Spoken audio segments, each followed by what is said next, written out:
Welcome back. જૂનાગઢમાં કોંગ્રેસના નેતા રાહુલ ગાંધી ગુજરાતમાં આવ્યા છે અને ગિરનાર તળેટી ખાતે ચાલી રહેલી કોંગ્રેસ પ્રશિક્ષણ શિબિરમાં તેઓ હાજર રહેશે। બપોરે 1:15 વાગે કેશોદ એરપોર્ટ ખાતે તેઓ પહોંચશે। બપોરે 2:30 વાગે જૂનાગઢ પહોંચશે રાહુલ ગાંધી। 41 જિલ્લા અને મહાનગરના પ્રમુખોને માર્ગદર્શન આપશે। રાહુલ ગાંધીનું કાળવા ચોક ખાતે થશે ભવ્ય સ્વાગત। રાહુલ ગાંધીના આગમનને લઈને ચુસ્ત પોલીસ બંદોબસ્ત ગોઠવાયો છે। જૂનાગઢથી પોરબંદર જવા રવાના થશે રાહુલ ગાંધી। જૂનાગઢની ભવનાથ તળેટીમાં કોંગ્રેસની પ્રશિક્ષણ શિબિર છે તે ચાલી રહી છે। પ્રશિક્ષણ શિબિરનો આજે ત્રીજો દિવસ છે ને આજે ત્રીજા દિવસે કોંગ્રેસના નેતા રાહુલ ગાંધી છે તે ઉપસ્થિત રહેવાના છે। આપનું દ્રશ્યો બતાવવા માંગીશ કે પ્રશિક્ષણ શિબિર છે ત્યાં રાહુલ ગાંધીના આગમનને લઈને તડામાર તૈયારીઓ છે તે થઈ રહી છે। બરાબર જે 1:15 તેઓ કેશોદ એરપોર્ટ પર ઉતરશે અને ત્યારબાદ તેઓ જે અહીં જે કાળવા ચોક ખાતે ઉપસ્થિત થશે જ્યાં તેમનું ભવ્ય સ્વાગત છે તે કરવામાં આવશે ને ત્યારબાદ જે ભવનાથ તળેટી ખાતે જે પ્રશિક્ષણ શિબિર છે ત્યાં જે 41 જેટલા જિલ્લા અને મહાનગરના પ્રમુખો છે તેમને પણ તેઓ સંબોધન કરવાના છે। પ્રવક્તા નિદતભાઈ બારોટ આપણી સાથે છે। નિદતભાઈ, શું કહેશો, રાહુલ ગાંધીનો કાર્યક્રમ કયા પ્રકારનો રહેશે અને આ શિબિર છે તે કેટલી કોંગ્રેસ માટે મહત્વપૂર્ણ છે? 2027ની ચૂંટણી કોંગ્રેસ ગુજરાતમાં જીતશે એવો વિશ્વાસ રાહુલજીએ ભારત સરકારની પાર્લામેન્ટમાં વ્યક્ત કર્યો। ત્યારથી સમગ્ર ગુજરાતના કોંગ્રેસના કાર્યકર્તાઓ 2027ની ચૂંટણીની તૈયારી માટે લાગી ગયા છે। આના ભાગરૂપે ગુજરાતની અંદર સંગઠન સૃજન અભિયાન ચાલી રહ્યું। ગુજરાતના બધા જ નવા પ્રમુખોની નિયુક્તિ થઈ। આગામી દિવસોમાં આખું સંગઠન ઊભું થશે। આ સંગઠન કઈ રીતે કામ કરશે, કઈ દિશામાં કામ કરશે, લોકોની સુખાકારી માટે શું કરશે, એના માર્ગદર્શન માટેની આ પ્રશિક્ષણ શિબિર છે।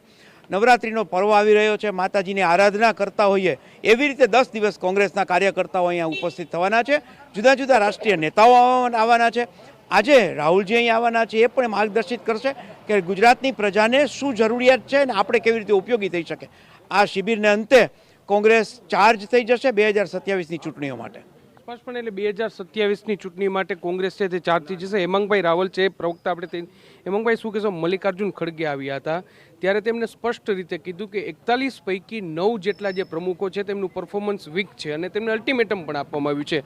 શું માનો છો કે હવે કોંગ્રેસમાં જે પણ પદ લે તેમને કામ કરવું પડશે? આ પ્રકારનો એક સંદેશો દિલ્હી તરફથી આવ્યો છે। બિલકુલ, હવે નું જે રાજકારણ છે એ રાજકારણની અંદર 99 પણ ના ચાલે, 100% તમારે તમારું પરફોર્મન્સ આપવું જોઈએ અને એના ભાગરૂપે સ્વાભાવિક છે કે તમે કોઈ પણ લડાઈમાં સૈનિકોને મોકલો પણ એમની જોડે શસ્ત્ર હોવા જોઈએ। અને આ જે 10 દિવસની ટ્રેનિંગ શિબિર છે, તમને જાણીને મને આનંદ થાય છે કે માર્ચ મહિનાથી સંગઠન સૃજન અભિયાન ચાલુ થયું ત્યારથી આ રાહુલજીની સતત 6ઠ્ઠી મુલાકાત છે।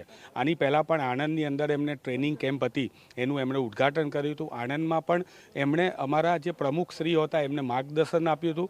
અત્યારે સતત એમના ઉપર મોનિટરિંગ ટીમ છે।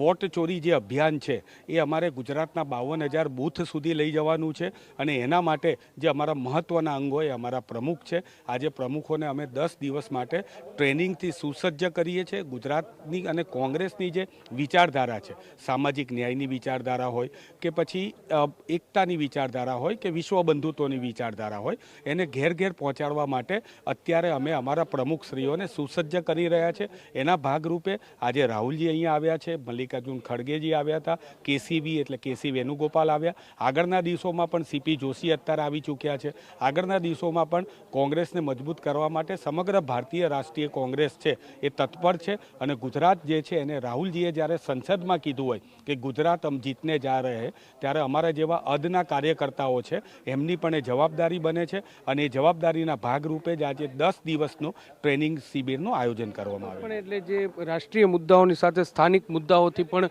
જે દિલ્હીનું નેતૃત્વ છે તે વાકેફ થાય તે માટેનું આ એક આયોજન છે તે કરવામાં આવ્યું છે। પ્રશિક્ષણ શિબિરનો આજે ત્રીજો દિવસ છે અને ત્રીજા દિવસે જે રાહુલ ગાંધી છે તેઓ પણ ઉપસ્થિત રહેવાના છે ને તેને લઈને તડામાર તૈયારીઓ છે તે થઈ રહી છે। સુરક્ષા વ્યવસ્થા પણ સઘન છે તે કરવામાં આવી છે। એટલું જ નહીં પરંતુ જે મુદ્દાઓ છે તે મુદ્દાઓ એટલે કે જે 2027ની વિધાનસભાની ચૂંટણી છે તેમનું જે રણસિંગું છે તે કોંગ્રેસે ફૂંક્યું હોય તેવું અત્યારે સ્પષ્ટપણે લાગી રહ્યું છે।